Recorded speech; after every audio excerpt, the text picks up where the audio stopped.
भगवान सब जगह है। पहले करो विश्वास, फिर देखो चमत्कार। आज मैं आपको सच्ची घटना की कहानी सुनाती हूँ। कुछ लोग मानते हैं कि भगवान सब जगह है, प्रत्येक मनुष्य में नहीं बल्कि प्रत्येक जानवर, प्रत्येक पेड़, प्रत्येक पौधे, फूल, पत्ते, हर कण कण में भगवान विद्यमान है। जैसा कि हमारे शास्त्रों एवं पुराणों में भी बताया गया है, जब भक्त बुलाते हैं वो आ जाते हैं। किसी सफलता को पाने के लिए मन में विश्वास होना जरूरी है। बिना विश्वास के कोई भी सफलता प्राप्त नहीं की जा सकती है। भागवत गीता में लिखा है, किस प्रकार अर्जुन को भगवान कृष्ण पर विश्वास था। इसी विश्वास के कारण उन्होंने पूरी नारायणी सेना छोड़ सिर्फ भगवान कृष्ण का साथ मांगा। अर्जुन का विश्वास था, अगर भगवान कृष्ण उनके साथ है तो वह विजय जरूर होंगे। एक विश्वास के बल पर ही आप बड़े से बड़े लक्ष्य प्राप्त कर सकते हैं। जो भगवान को मानता है उसमें विश्वास रूपी शक्ति होती है। आज की कहानी हम आपको ऐसे ही भक्त के बारे में सुना रहे हैं। गाँव में एक बहुत ही साधारण व्यक्ति रहता था। उसे भगवान पर अटूट विश्वास था। उस व्यक्ति की एक पुत्री थी और वह विवाह योग्य हो गई थी। उसकी विवाह तय होती है और उसने कुछ गांव के साहूकार से कर्ज लिया और उसका विवाह किया। कुछ समय बाद उसने पैसे जोड़कर साहूकार को दिया। वह आदमी गरीब तो था ही साथ अनपढ़ भी। ये बात साहूकार जानता था और उसके मन में लालच आ गई। उसने उसे एक पर्ची दी जिसमें लिखा था, अभी कर्जा बाकी है, और एक पर्ची उसने अपने तिजोरी में रख दिया जिसमें लिखा था, कर्जा चुकता कर दिया है। और उसने उसे जानबूझकर कहा, इसे पढ़ो, इसमें क्या लिखा है। उसने कहा, साहब मुझे पढ़ना नहीं आता है, मैं अनपढ़ हूँ। फिर ऐसे ही कुछ दिन बीत जाते हैं। तो फिर एक दिन साहूकार कुछ लोगों के साथ उस गरीब व्यक्ति के घर पहुंचता है और कहता है, अपने कर्जा कब वापस करोगे। साहूकार की बात सुनकर वह व्यक्ति कहता है, साहब मैंने आपका तो पूरा कर्जा वापस कर दिया था। साहूकार ने कहा, ये देखो ये क्या कह रहा है। अगर तुमने पूरा कर्जा वापस किया तो मैं यहाँ क्या कर रहा हूँ। अगर तुम्हारे पास कोई पर्ची है जिसमें लिखा हो कि तुमने सारा कर्ज चुकता कर दिया है। गरीब व्यक्ति पर्चा लेकर आता है और साहूकार को दिखाता है। साहूकार ने कहा फिर से उसे, वो जानता था कि यह अनपढ़ है, फिर भी उसने कहा, पढ़ो ये क्या लिखा है। जवाब में उस गरीब भोले भाले व्यक्ति ने कहा, साहब आप तो जानते हो मैं अनपढ़ हूँ, तो मैं कैसे पढ़ सकता हूँ। तो साहूकार ने कहा, लाओ मैं पढ़ता हूँ। तो साहूकार ने पढ़ा और उसमें लिखा था कि कर्जा अभी चुकता नहीं हुआ है। ये सुनकर गरीब व्यक्ति कहता है, ये अन्याय है।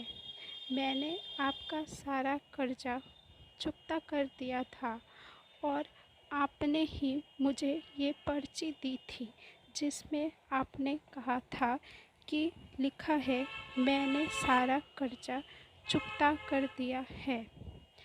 साहब, ये अन्याय मत करो। मैं गरीब व्यक्ति हूँ, इतना धन कहाँ से लाके आपको फिर से दोबारा दूंगा। तभी साहूकार कहता है, ये सब तुम्हारे ढकोसलेबाजी है। तुम्हारे पास पैसे नहीं हैं तो तुम हमारे साथ अब अदालत जाओगे। तुम अगर ऐसे पैसे नहीं दोगे तो हमारे पास और भी तरीके हैं। ये सुनकर गरीब व्यक्ति डर जाता है, लेकिन उसे भगवान पर अटूट विश्वास होता है और वो कहता है, मुझे अपने कान्हा पे बहुत भरोसा है। वो जो करेंगे अच्छा ही करेंगे। ये सुनकर साहूकार हंसने लगता है और कहता है, कौन कान्हा? ये कौन है? ऐसे कहकर उस गरीब व्यक्ति का मजाक बनाता है। फिर गरीब व्यक्ति कहता है, साहब ऐसे मत बोलो, ये हमारे स्वामी हैं और साथ ही साथ इस जगत के भी पालनहर्ता है। सब सुन साहूकार और ज़ोर ज़ोर से हंसने लगता है और कहता है, अब तो तेरी और मेरी मुलाकात अदालत में ही होगी। ऐसे ही कुछ दिनों बाद अदालत में जाने की तारीख आती है और गरीब व्यक्ति अदालत जाता है। जज साहब ने कहा, तुम साहूकार के पैसे वापस क्यों नहीं कर रहे हो? तो गरीब व्यक्ति ने कहा, साहब मैंने तो पैसे सारे चुकता कर दिए हैं, लेकिन पता नहीं क्यों ये कहते हैं कि मैंने पैसे दिए ही नहीं। अच्छा, एक बात बताओ, क्या क्या तुम्हारे पास कोई सबूत है, पर्ची है जिसमें लिखा हो कि तुमने उस साहूकार के सारे पैसे वापस कर दिए हैं? उस गरीब व्यक्ति ने कहा, हाँ, मेरे पास एक पर्ची है जिसमें लिखा है। मैं तो अनपढ़ हूँ, मैं पढ़ नहीं सकता। आप ही पढ़कर बताएं कि इसमें क्या लिखा है। जज वो पढ़ता है और कहता है, इसमें लिखा है तुम्हारा कर्जा अभी बाकी है। ये सुन फिर से उस गरीब व्यक्ति ने कहा, साहब मैंने पैसा चुकता कर दिया है। और ऐसा कहते कहते वह रोने लगता है। तो जज कहते हैं, उस दिन तुम्हारे साथ क्या कोई और व्यक्ति गया था कर्जा माफ़ कराने के लिए जिस समय तुमने साहूकार को पूरे पैसे दिए थे? व्यक्ति कहता है, जी सरकार, मेरे साथ कान्हा गए थे। तो जज ने कहा, कान्हा को बुलाओ और पूछो क्या इसने पैसे वापस दिए थे? तभी अचानक से ज़ोर ज़ोर से हंसने की आवाज़ आने लगती है और जज सबको शांत करते हुए कहते हैं, शोर मत मचाओ। तभी उसमें से एक व्यक्ति खड़ा होकर कहता है, सर ये पागल है, ये ऐसे ही कहता रहता है हमेशा, कान्हा कान्हा और कान्हा। और आप जानते हैं ये कान्हा कौन है? ये एक मूर्ति है। और ये मूर्ति को उस दिन अपने साथ लेकर साहूकार के यहाँ गया था। भला कोई मूर्ति आपको बता सकती है कि पैसे इसने दिए थे या नहीं? तभी जज सोच में पड़ जाता है और वह उस गरीब व्यक्ति को देखता है और कहता है, ठीक है, मैं तुम्हें 2 दिन की और मोहलत देता हूँ, जिससे तुम बता सको, साबित कर सको कि तुमने साहूकार को पैसे दिए हैं। और और नहीं और नहीं तो अदालत तुम्हें सज़ा सुनाएगी। तुम्हें साहूकार के पैसे वापस करने पड़ेंगे। गरीब आदमी सुनकर रोने लगता है और कहता है, मुझे मेरे कान्हा पे भरोसा है, वह मेरे साथ न्याय जरूर करेंगे। ये सुन फिर से एक बार सब हंसने लगते हैं और गरीब व्यक्ति फिर वापस अपने घर को आ जाता है। वह सोचता है, बार बार मूर्ति से यही बातें करता है, हमने तो पैसे दिए थे, फिर वो साहूकार ऐसा क्यों कह रहा है? हमने तो पैसे दिए थे, फिर वो साहूकार ऐसा क्यों कह रहा है? और ये कहते कहते वो सो जाता है।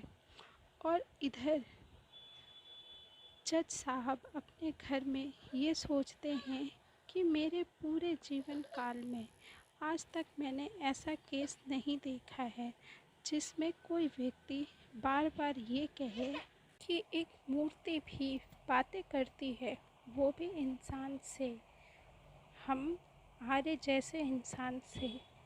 ये सोचते सोचते जज साहब को भी नींद आ जाती है। जज साहब के साथ कुछ ऐसा होता है उनके सपनों में जिस पे यकीन कर पाना तो शायद मुश्किल था, वो भी एक जज के लिए। जज ने अपने सपनों में देखा एक छोटा सा बालक जो उनके सामने खड़ा है। बालक जिसके सर पे मोर के पंख और हाथ में बांसुरी थे। वह देखने में मनमोहक बालक था। वह बालक जज के साथ खेलता है और खेलते खेलते वह साहूकार के घर पहुंच जाते हैं। वहाँ एक तिजोरी होती है जिसे वह छोटा सा बालक खोलता है और उसमें एक पर्ची होती है जिसे वो जज को देता है और कहता है, ये देखो जज साहब, इसमें कुछ लिखा है। जज ने उसे पढ़ा और लिखा रहता है, तुम्हारा कर्जा चुकता हो गया है, तुम्हारा कोई कर्जा बाकी नहीं है। ये पढ़ते ही जज को कुछ कुछ चीज़ें समझ में आ रही थी। फिर उसने पूछा, बालक तुम कौन हो? उसने कहा, जज साहब, मैं वही मूर्ति हूँ जिसे वह गरीब व्यक्ति लेकर घूमता है। वह मुझसे बातें भी करता है। मैं आपको ये इसलिए बता रहा हूँ क्योंकि सब उसे पागल समझते हैं और उसका मजाक बनाते हैं कि वो पागल है। वो पागल नहीं है, मैं बोल सकता हूँ। मैं अपने उन्हीं भक्तों को दर्शन देता हूँ, उन्हीं भक्तों के साथ रहता हूँ, उन्हीं के साथ ठिठोलियाँ करता हूँ जो मुझे बहुत ही आदर और प्रेम से रखते हैं। मेरा वो गरीब व्यक्ति बहुत ही प्यारा भक्त है जिसके साथ मैं हमेशा रहना पसंद करता हूँ। तुम जाकर